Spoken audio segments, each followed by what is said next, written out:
ನಾವು green house ಅಂಥೇಳಿ ಮಾಡ್ತಾ ಇದ್ದೀವಿ. ಪಾಲಿ ಹೌಸು ಆನೇಕಲ್ ತಾಲೂಕಲ್ಲಿ ಸುಮಾರು 800ರಿಂದ 850 ಎಕರೆ ಜಾಗದಲ್ಲಿ ಹೂ ಬೆಳೆಗಾರರಾಗಿ ಬೆಳಿತೀವಿ. ಹೂವನ್ನ ಎಲ್ಲ ಥರದ ಹೂ ಬೆಳಿತೀವಿ.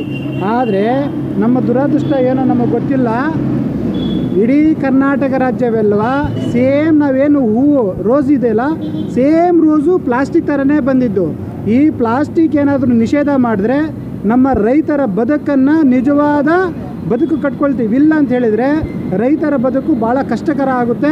ದಯಮಾಡಿ ನೀವು ಪತ್ರಕರ್ತರು ಇರ್ಬೋದು, ಮಾಧ್ಯಮ ಇರ್ಬೋದು, ಸರ್ಕಾರ ಇರ್ಬೋದು, ಈ ಪ್ಲಾಸ್ಟಿಕ್ ನಿಷೇಧ ಮಾಡಿದರೆ ಹೂವುಗಳು ಕೃತಕ ಹೂವುಗಳ ಥರ ಬಂದಿದೆ.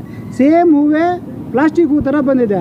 ಆ ಹೂವು ಏನಾದರೂ ಬಂದ್ ಮಾಡಿಸಿದ್ವಿ, ನಿಷೇಧ ಮಾಡಿಸಿದರೆ ನಾವೊಂದಷ್ಟು ರೈತರು ನಿಜವಾಗೂ ಬದುಕಿ ಕಟ್ಕೊಳ್ತೀವಿ. ಇಲ್ಲ ಅಂತ ಹೇಳಿದ್ರೆ ಸರ್ವನಾಶ ಆಗುವಂತೂ ಗ್ಯಾರಂಟಿ ಇದೆ. ಈ ದಿನ ನಮ್ಮ ಆನೇಕಲ್ ತಾಲೂಕು ಹಸಿರುಮನೆ ಬೆಳೆಗಾರ ಕ್ಷೇಮಾಭಿವೃದ್ಧಿ ಸಂಘದ ವತಿಯಿಂದ ನಾವು ನಮ್ಮ ರೈತರಿಗೋಸ್ಕರ ಅನುಕೂಲ ಆಗೋ ಒಂದಿಷ್ಟ ರೈತರಿಂದ ರೈತರಿಗಾಗಿ ರೈತರಿಗೋಸ್ಕರ ಅನ್ನೋ ಒಂದು ಉದ್ದೇಶದಿಂದ ನಾವು ಇಲ್ಲಿ ನಮ್ಮ ರೈತರಿಗೆ ಅಂತಾನೆ ಒಂದು ರಸಗೊಬ್ಬರಗಳ ಮತ್ತು ಕ್ರಿಮಿನಾಶಕಗಳ ಒಂದು ಮಳಿಗೆ ನಾವು ಹೊಸದಾಗಿ ನೂತನವಾಗಿ ಇವತ್ತು ಉದ್ಘಾಟನೆ ಮಾಡಿದ್ದೀವಿ. ಇದರ ಉಪಯೋಗನ ನಮ್ಮ ರೈತರು ಪಡ್ಕೊಳ್ಳಿ ಅನ್ನೋದು ದೃಷ್ಟಿಯಿಂದ ಭಾಳ ಮುಖ್ಯವಾಗಿ ಹೇಳಬೇಕಾದ್ರೆ ನಮ್ಮ ರೈತರನ್ನು ಒಗ್ಗೂಡಿಸಬೇಕು, ಒಗ್ಗಟ್ಟಿನ ಒಂದು ಒಗ್ಗೂಡಿಸಿ ಮುಂದಿನ ಕಾರ್ಯಕ್ರಮಗಳಲ್ಲಿ ಒಗ್ಗಟ್ಟಾಗಿ ಹೋಗಬೇಕು ಒಂದು ಸುದ್ದುದ್ದೇಶ ಒಂದು.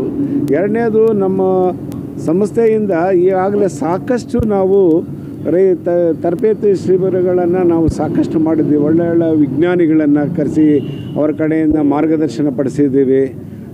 ಮತ್ತು ನಿರಂತರವಾಗಿ ನಾವು ಎಲ್ಲ ಥರ ಸಹಕಾರನ ನಮ್ಮ ರೈತರಿಗೆ ಕೊಡಬೇಕನ್ನೋ ದೃಷ್ಟಿಯಿಂದ ಕೃಷಿ ಬಗ್ಗೆ, ತೋಟಗಾರಿಕೆ ಬಗ್ಗೆ ಎಲ್ಲ ನಾವು ಬೆಳೆಗಳನ್ನ ಬೆಳೆಯೋ ಬಗ್ಗೆ ಎಲ್ಲ ನಾವು ನುರಿತ ವಿಜ್ಞಾನಿಗಳಿಂದ ಸಾಕಷ್ಟು ಕಾರ್ಯಕ್ರಮಗಳನ್ನು ಹಮ್ಮಿಕೊಂಡು ಅವರಿಗೆ ಸದುಪಯೋಗ ಪಡಿಸ್ಕೊಳ್ಳೋಕ್ಕೆ ವ್ಯವಸ್ಥೆ ಮಾಡಿದ್ದೀನಿ. ಅದೇ ರೀತಿ ಈಗ ಯಾವ್ಯಾವುದ ನಕಲಿ ಔಷಧಿಗಳು ಅಥವಾ ಗೊಬ್ಬರಗಳ ಮೊರೆ ಹೋಗದೇ ಅನ್ನೋ ಉದ್ದೇಶದಿಂದ ನಮ್ಮ ಸಂಸ್ಥೆಯಿಂದನೇ ನಮ್ಮ ರೈತರಿಗೆ ನಾವು ಯಾಕೆ ಮಾಡಬಾರ್ದು ಅನ್ನೋ ಒಂದು ಉದ್ದೇಶದಿಂದ ನಮ್ಮಲ್ಲಿ ಮೂಲ ಬಂಡವಾಳ ಏನೂ ಇರಲಿಲ್ಲ.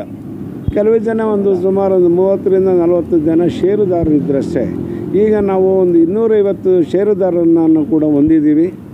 ದೇಣಿಗೆ ರೂಪದಲ್ಲಿ ಸುಮಾರು ನಾವು 30 ಲಕ್ಷಕ್ಕಿಂತ ಹೆಚ್ಚು ಹಣನ ನಾವು ಸಂಗ್ರಹಣ ಮಾಡಿ ರೈತರಿಂದನೇ ದೇಣಿಗೆ ರೂಪದಲ್ಲಿ ಮಾಡಿ ಈ ಸಂಘವನ್ನು ಅಭಿವೃದ್ಧಿಪಡಿಸಲು ಸಹಕಾರಿ ರೀತಿಯಲ್ಲಿ ನಾವು ಎಲ್ಲರೂ ನಮ್ಮ ಸದಸ್ಯ ರೈತರ ಸಮ್ಮುಖದಲ್ಲಿ ಆಗ ನಮ್ಮ ನಿರ್ದೇಶಕರ ಸಹಯೋಗದೊಂದಿಗೆ ನಾವು ಇವತ್ತು ಈ ಒಂದು ಮಳಿಗೆಯನ್ನು ಪ್ರಾರಂಭ ಮಾಡಲು ಸಾಧ್ಯವಾಯಿತು.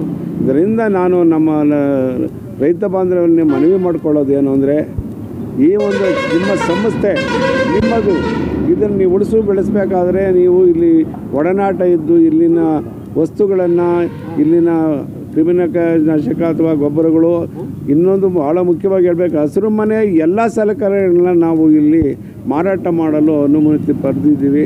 ಅದನ್ನು ಮುಂದಿನ ದಿನಗಳೆಲ್ಲ ಮಾಡ್ತೀವಿ. ನಮ್ಮ ರೈತರ ಸಹಕಾರ ಬೇಕು ನಮಗೆ. ಅದನ್ನೆಲ್ಲ ಮನಗಂಡು ನಾವು ಈ ಒಂದು ಮಳಿಗೆಯನ್ನು ಪ್ರಾರಂಭ ಮಾಡಿದ್ದೀವಿ ಇವತ್ತು. ಇದನ್ನು ಸದುಪಯೋಗ ಪಡಿಸ್ಕೊಬೇಕು ಅಂತ ಹೇಳ್ಬಿಟ್ಟು ನಮ್ಮ ರೈತರಲ್ಲಿ ಮನವಿ ಮಾಡ್ತೀನಿ.